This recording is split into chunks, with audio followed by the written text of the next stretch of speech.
I had a really good friend named Benny McGee. I'll never forget him. Acts chapter 24.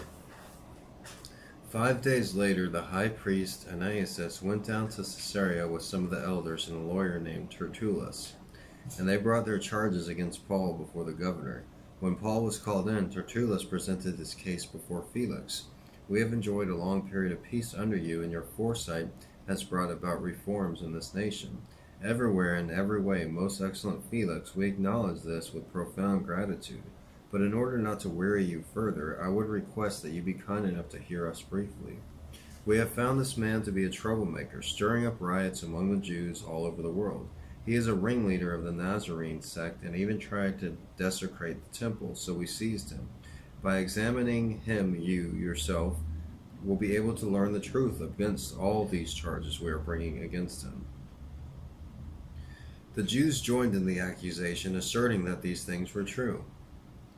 When the governor motioned for him to speak, Paul replied, I know that for a number of years you have been a judge over this nation, so I gladly make my defense.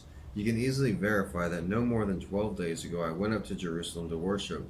My accusers did not find me arguing with anyone at the temple or stirring up a crowd in the synagogues or anywhere else in the city, and they cannot prove to you the charges that they are now making against me. However, I admit that I worship the God of our fathers as a follower of the Way, which they call a sect. I believe everything that agrees with the law and that is written in the prophets, and I have the same hope in God as these men, that there will be a resurrection of both the righteous and the wicked.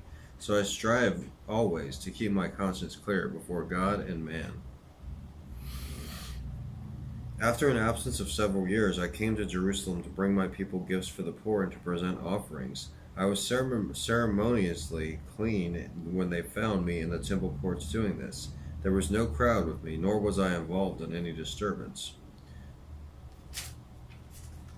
But there are some Jews from the province of Asia who ought to be here before you and bring charges if they have anything against me, or these who are here should state what crime that found in me when I stood before the Sanhedrin, unless it is this one thing I shouted as I stood in their presence.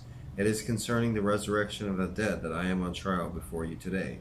Then Felix, who was well acquainted with the way, adjourned the proceedings. When Lysias the commander comes, he said, I will decide your case. He ordered the centurion to keep Paul under guard, but to give him some freedom and permit his friends to take care of his needs. Several days later, Felix came with his wife Drusilla, who was a Jewess.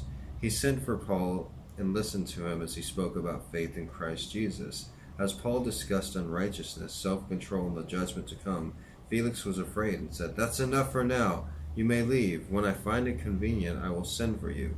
At the same time, he was hoping that Paul would offer him a bribe, so he sent him frequently and talked with him. When 2 years had passed, Felix was succeeded by Porcius Festus, but because Felix wanted to grant a favor to the Jews, he left Paul in prison. So that was Acts chapter 24. I sent a letter to a guy from Austin today in jail. His name is Ross Albright. His mom operates the website freeross.org. He's not a violent person. He's an animal lover. He's a very generous person. He was sentenced to 2 life sentences without the possibility for parole in a maximum prison. So I encourage you to go to freeross.org, and if you can help him, send him anything in any way. Thanks for listening. Have a nice day.